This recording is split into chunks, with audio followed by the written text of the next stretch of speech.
Well, I mean, my own personal experience pales into oblivion and means nothing compared to what Asia Bibi and her family have gone through. I mean, a woman for almost more than 9 years, she's been in jail, and so many years have been spent in solitary confinement.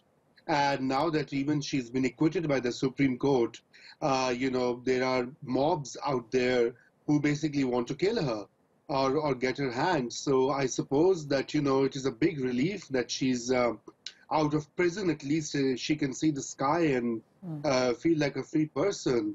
And the unconfirmed reports by certain media outlets are indicating that she's moving towards Europe, and which is a huge, huge relief, not just for her and her family, but also many human rights defenders who have been arguing for her release, and also a lot of Pakistani Christians who felt that Asia Bibi symbolized their persecution.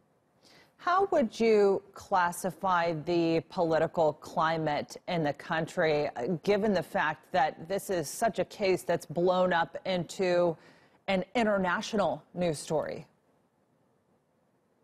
Yes, so I think that is what always complicates the issues, because whenever you have international pressure or groups asking for release of, victims like Asia Bibi, suddenly, the hyper-nationalist sentiment gets kind of active. And also, but more than that, I think most political parties and the government in Pakistan, want Asia Bibi to be safe and preferably leave the country. But it is dealing with the religious mobs and the extremists on the streets, which is going to be a big challenge, because once this news is confirmed that she has actually, if she has left Pakistan, then there's going to be further protests. There is apparently a march happening tomorrow in the country, and then there will be subsequent demonstrations and pressure from these lobbies. So it's going to be a very delicate act for the government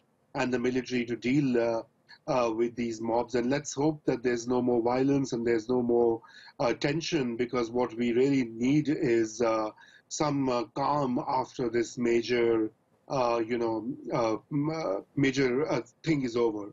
But how does the government deal with it, given the fact that they had made an agreement with the hardline group that they would allow the group to appeal that Supreme Court decision in exchange for the fact that they would cease and desist with the protests, yet they even violated that?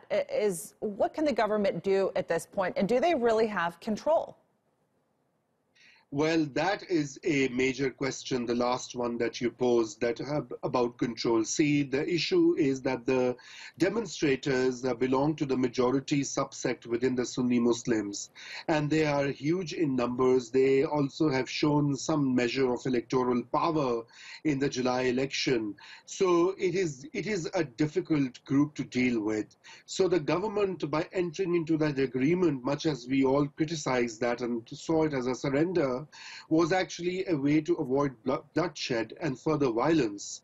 But I guess sooner than later, the government would have to review its policy, and it would have to take all necessary steps to enforce law and order and to proceed according to the law with these groups, because these groups had been asking for killing of the judges who acquitted Asia Bibi. They had been asking for mutiny within the military. They had been asking for the removal of the civilian government. So the list was endless. But the government will have to, establish the writ of the state, because it is not just this juncture of Asia Bibi coming out of jail, but even for the future stability and peace in Pakistan, such extremist passions need to be quelled.